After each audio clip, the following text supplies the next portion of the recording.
Greetings, programs. This is Wretch. Welcome back to Sherlock Holmes, Chapter 1. And in the last episode, guys, we were able to track down Thomas Norton, Neila's attacker, who unfortunately holds a pretty high position in City Hall as a British envoy. Now, we confronted Thomas with his crime, as well as gave him a very satisfying punch in the face and told him we were going to expose what he did. And Thomas, unfortunately, gave us an irritatingly intriguing counteroffer. If we go ahead and hand him the photograph, which is evidence of his attack on Neila, he promises to make the lives of all the refugees on Cordona better. Now remember, all the refugees here in Cordona are in a tight spot and could potentially be deported. So we're kind of running that through our heads right now, and in the meantime, we are in Bernadotti Company Limited. We fought our way through the warehouse, and now it is time to talk to the boss man himself, who I believe is named Nicolò? Yes. So, he's probably not in a good mood considering what we did, but that's okay. Whenever you're ready. I'd hate to intrude. Sorry. Didn't mean to do my intro in here if I knew it was going to annoy you. Observe.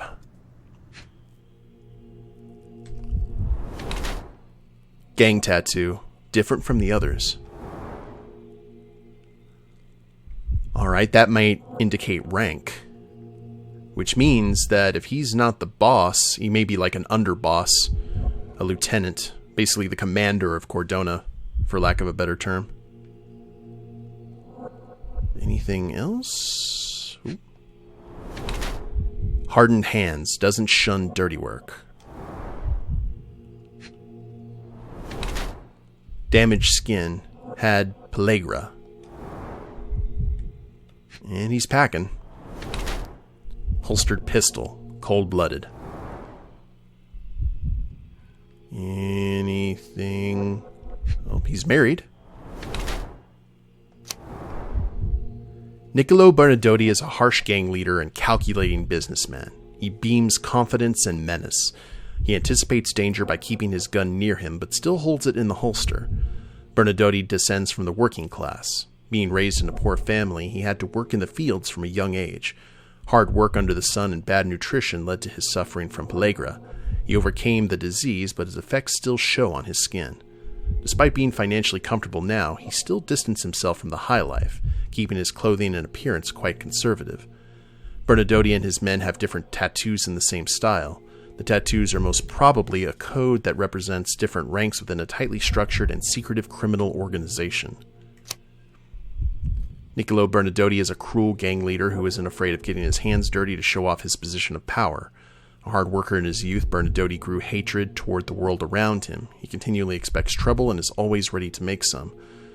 Raised in a poor family, he had to work in the fields from a young age, okay? He refuses to hide his pellagra under fancy clothes, that he might always remember where his motives and identity were born. Well, I mean, ruthless crime lord... Both of these are actually just different flavors of the same thing. Out of these two, though, I would tend to think calculating mastermind. We read in the paper that any accusations against Bernadotti just tend to disappear. And he's got his gun holstered. Married. We saw the picture of the girl as well as the all the books here in the office at the end of the last episode. I think calculating mastermind makes a lot more sense. So let's go with this.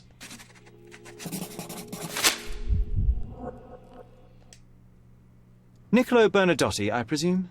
The name is Sherlock Holmes, and I'm afraid I bring bad tidings. Is that so? The man you sent to the refugee camp failed in his task. He impaled himself on his own blade. Clumsy and chaotic end. For a man who just broke onto my property, you are more businessman than brute. You have my attention, Mr. Holmes. Do not waste it. Okay. As I said, your man was found dead in the refugee camp. He was there to kidnap a woman, but the other refugees intervened to try and save her. The ensuing scuffle resulted in the man's accidental suicide. He sported the same tattoo as your men in this building. In fact, it also bears a resemblance to the one on your neck. Care to explain what business your man had with this woman? You have no idea what you are talking about. I can assure you this was no kidnapping. The refugees in the camp are on edge. What happened there is a tragic accident, one I am not responsible for. For what reason was your man there if not to abduct her? Why would I answer? You are yet to justify your presence in the slightest. He's not wrong. I was hired, privately, to investigate the recent theft of a painting from an art gallery. My investigation led me to a man from your organization, and thus, to you, Mr. Bernadotti. That is quite a stretch. Why would I need to steal a painting when I could buy anyone I wanted? Interestingly enough, I spotted the stolen painting in your storeroom. I buy and sell a lot of things, Mr. Holmes. Unfortunately, if this is true, it is not the first time I have been sold stolen merchandise. I presume you were hired by the owner of the gallery. Tell them to contact me, and we'll sort out the situation. So, this painting is why you broke into my office. Not so much. Mr. Bernadotti, do you know the name Boniface Mercurio? I do not. Mercurio was a local artist. Recently, a man broke into his apartment, ransacked the place, and killed him. The thief was looking for something. You are testing my patience, boy. In a moment, the connection will reveal itself. So many words, so little action. When you barged into my office, Mr. Holmes, I got the impression you wanted to talk business. Now I see you had come just to talk. Tell me exactly what you want, or get out. It was necessary groundwork for what comes next. I have enough evidence to conclude that the gallery thief, the artist's killer, and the dead man in the camp are all the same person. Your time is almost up, Mr. Holmes. Before you draw your gun, there is one final detail I am yet to mention. The young woman your man was tasked to collect from the refugee camp had been defiled at a perverse masquerade party. That violation was captured in a photograph by Boniface Mercurio and used as a reference for his painting. The photo shows the attacker's face. Finally. That's why you're here, Mr. Holmes. You have the photograph. It is what your man was after when he broke into Mercurio's apartment, and it is what you're after too, isn't it, Mr. Bernadotti? You have the photograph with you. How much do you want for it? I am not naive enough to carry it with me, but I am yet to decide what I shall do with it. I know the man in the photo is a British envoy. What interest do you have in his downfall? Yeah. I must admit, I am rather impressed by how comprehensively you have pursued this matter. And so, you deserve the honest answer. My business dealings are often arduous in their bureaucracy. A man in his position, willing to look the other way, could ease my work significantly. In return, I will make sure no one looks his way either. A favor for a favor. Also known as blackmail, the modus operandi of any true professional. It was not originally my idea. Mercurio set things in motion, extorting the envoy for the most trivial of ends. Money. In response, the envoy hired my man to retrieve the painting and the photograph, eliminating Mercurio's leverage. I only learned the whole story after the artist was killed in his home. And rather than extricate yourself, instead you took over Mercurio's venture. It fell into my lap. As a businessman, I simply seized the opportunity. Now, how much do you want for the image? Phew, I think we were dead on calling him a mastermind.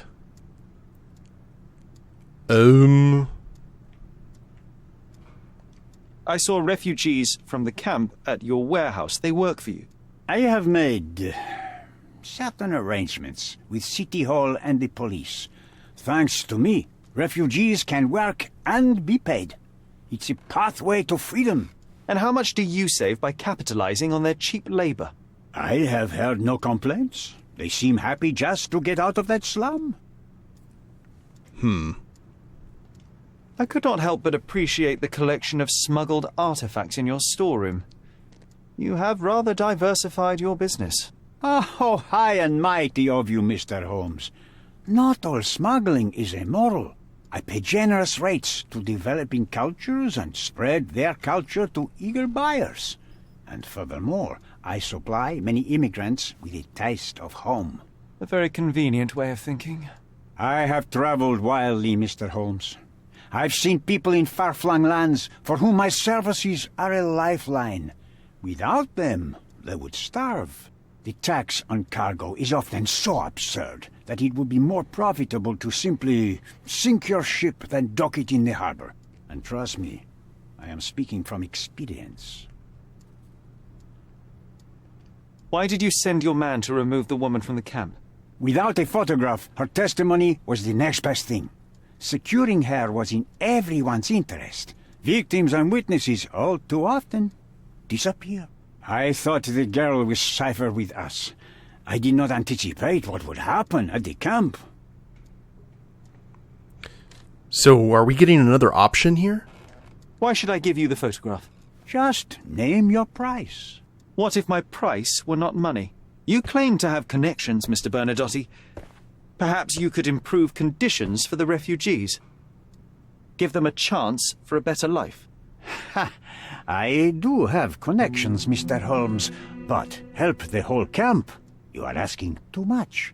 I could, however, make arrangements for one person. The woman who was violated will have her own home outside the camp, solely for her and her child. She will no longer be a refugee, but a princess. That I can guarantee. Is that really possible? It will be neither fast nor easy, but I can do it. She deserves it, don't you agree? And as for her abuser, he will serve me, as much as he deserves. So, in your plan, everybody will be given their due. Especially you, Mr. Bernadotti. Seems like a fair deal, no? I doubt anyone could offer you better. Simply give me the photograph, and the world becomes a better place. I give you my word. Thing about it is we... Okay, there's the key evidence. All evidence, please?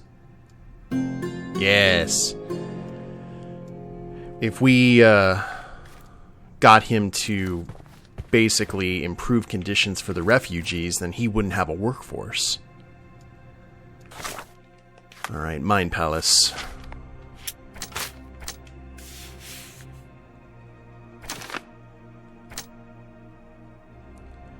Neila was violated and very nearly kidnapped. First of all, I must make sure that she and her baby are secured. Okay.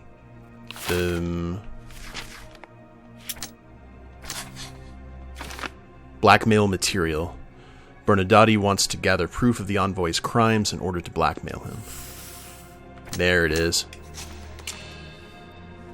Unexpected collaboration. Bernadotti is a shady businessman, but his promise to arrange a happy life for Neila and her child was convincing. This is what truly matters now. Give Bernadotti the evidence to blackmail the envoy. Oh my god. Okay. Is that everything? I have to make a choice. Whew. See, this is why I love the Frogware games. Like, the moral choices are actually moral choices. So, like, you're not going to feel good about some aspect of it. The envoy is despicable, and Bernadotti is trying to take advantage of the situation. I can't trust either of them. Only the truth will resolve matters. I must take the photograph to Vogel so he can make everything public. Who's to say that he actually would, though? Alright, victim of violation. System suffers. Merciless justice. So we have merciless justice, giving it to the envoy or giving it to Bernadotti. Thomas Norton is a debaucher who has committed a terrible act. Even though he deserves to be brought to justice, I cannot overlook the opportunity to do greater good. Give the envoy the photograph in exchange for the refugees' legalization. And the one thing that's like running through my head right now is if we go ahead and do this and the refugees are given legalization, Bernadotti could lose a good portion of his workforce as well. So...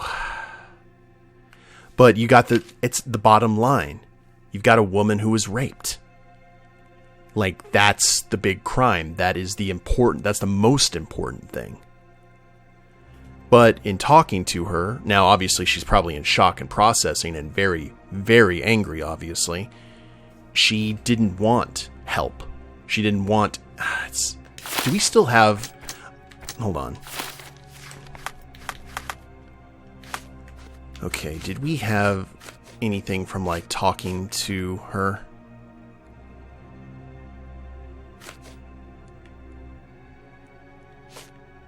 Like, I wish we had that conversation, because she... But also, by the same token, if we give it to the envoy... I don't know, if we give it to Bernadotti... Okay. I gotta think about this. So, if we give it to the envoy... And that just makes my skin crawl thinking about it. The refugees are going to be, given a fair chance, and... Neila is one of them. So she would get a chance, her and her child. If we give it to Bernadotti, Neila basically can live like a princess, but I don't think she would necessarily want that while her people are suffering. It's either... I got two options going through my head right now, and that's either to... Bernadotti's not popping into my head. It's... give the photo to Norton, or just saying here. But so many other people will potentially suffer because of that, including Neila. Ugh. This is a much harder choice than the to me at least, than the...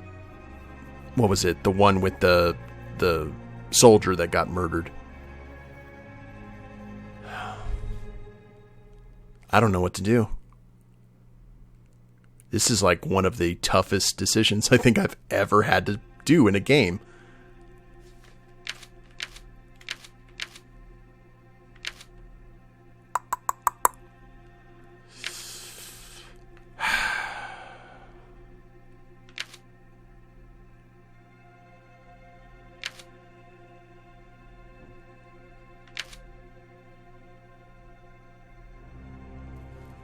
I'm sorry I'm not saying anything. I know this is riveting content, but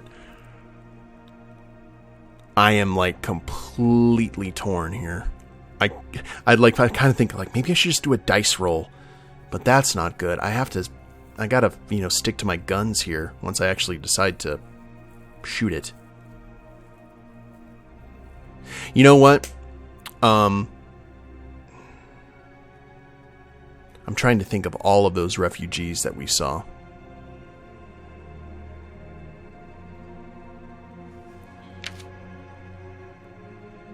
And you know what? I actually like the envoy can neither be trusted nor forgiven for what he did. There's no guarantee that he's going to continue doing that once he has the photo. And then if Neila comes in and testifies, if that situation to arise, it would be her word against his. You know what? Okay, I'm doing merciless justice. A woman was attacked.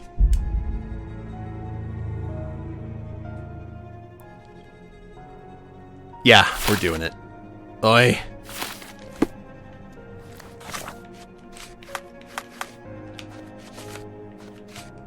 It's not the most pleasant. Okay, give the photograph to Vogel. Are you going to let me leave? I guess so. I'm going to go ahead and leave. The front door's now open, sir. You can leave through it. If you want, of course. Bernadotti Limited will always look forward to your visits. Oh, I'm sure. Okay, let's just head to the art gallery before I second guess myself. I'm taking a very Rorschach approach to some of this stuff, aren't I? I hope you guys understand my call. There's not really a good or bad call here.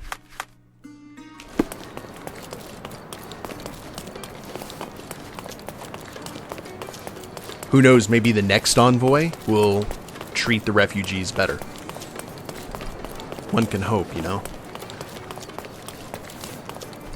Ugh.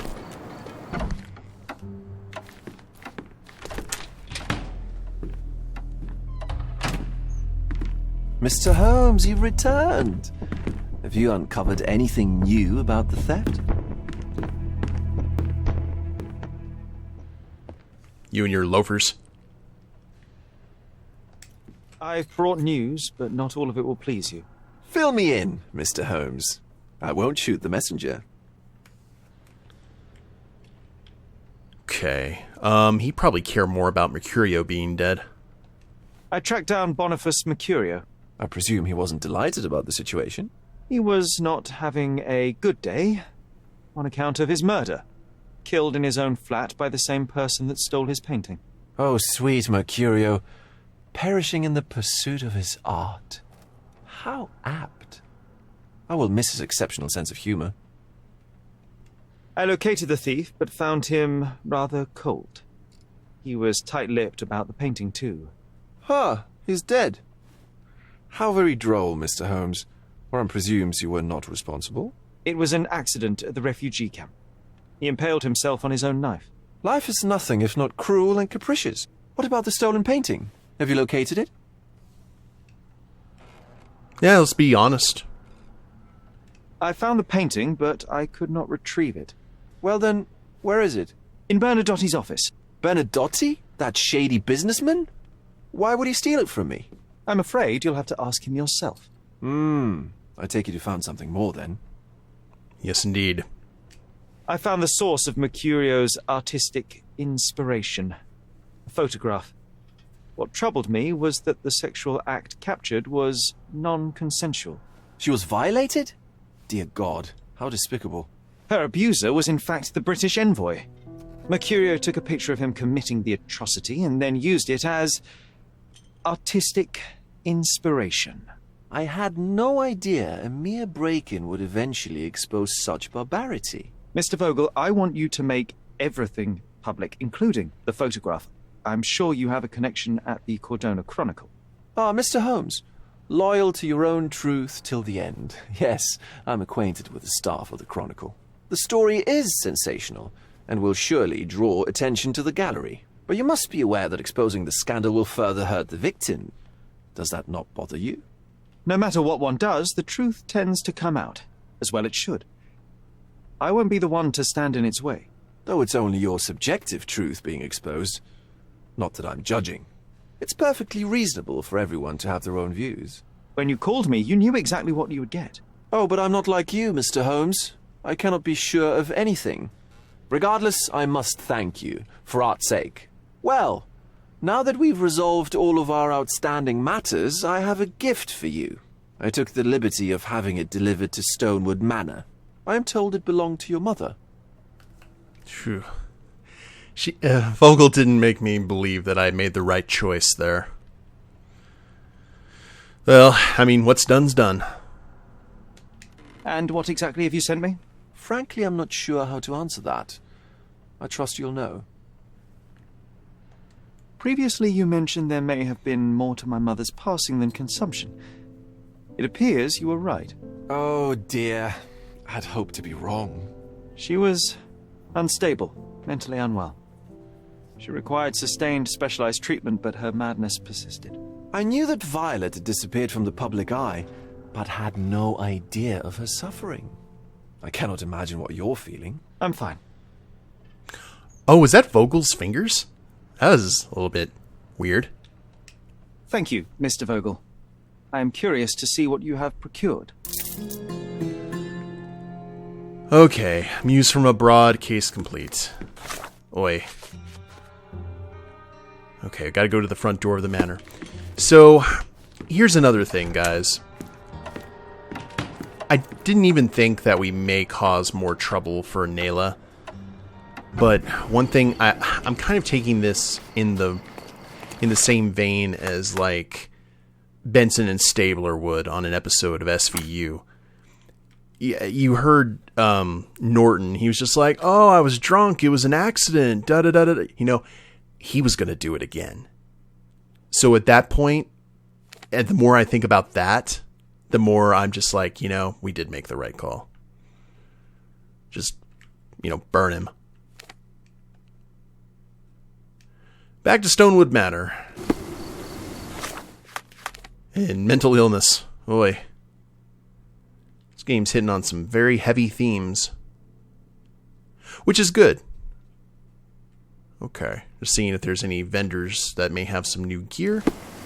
That may reveal itself once we get here. Is it a TARDIS? Oh, I hope it's a TARDIS. It's too small to be a TARDIS. Oh, that's a mermaid. It's a bizarre object, and yet oddly familiar. The brittle mermaid?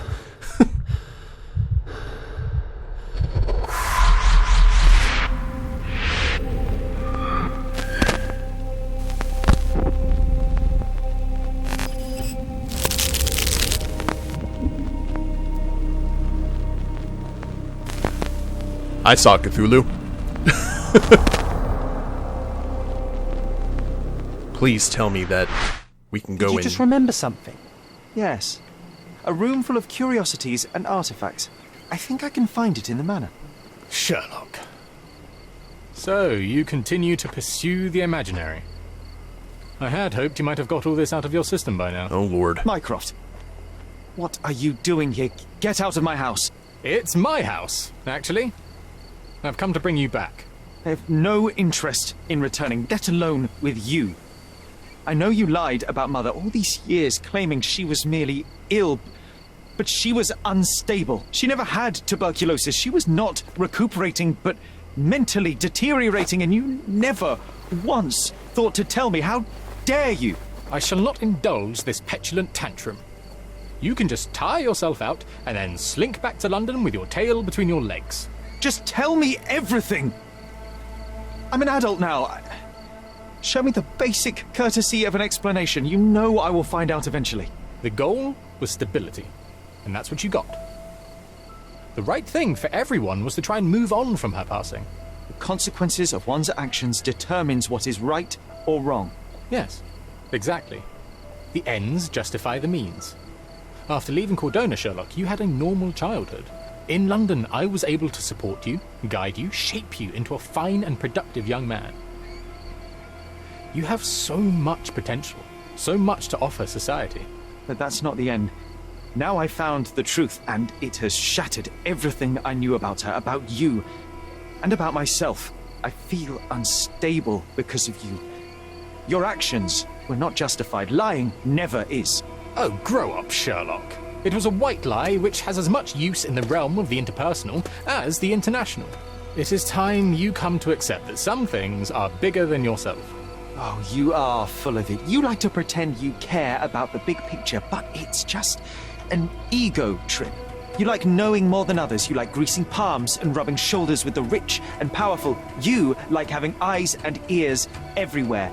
The fact it helps the nation is incidental, because all you care about is yourself. It's true. I have agents everywhere, including Cordona. If you weren't so damn stubborn, you'd realize that means I'm only here for you.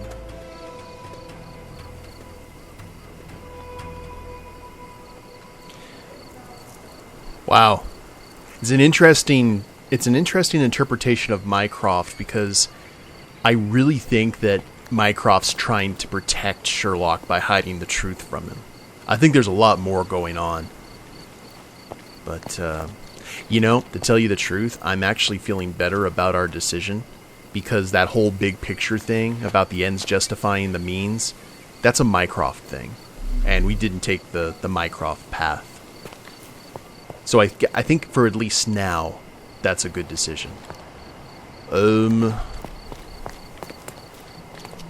John, do you have anything to add to this? Just look at this thing.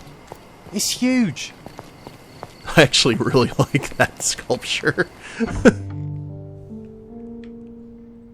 wonder where we're going to put it. Well, I guess we will find out, guys, in the next episode as we try to figure out where exactly this room of antiques and oddities are. Hope you all have enjoyed it. If you liked the episode, please leave a like down below. Subscribe to the channel, leave a comment, that'd be a big help. And we'll see you next time. Later days, everyone.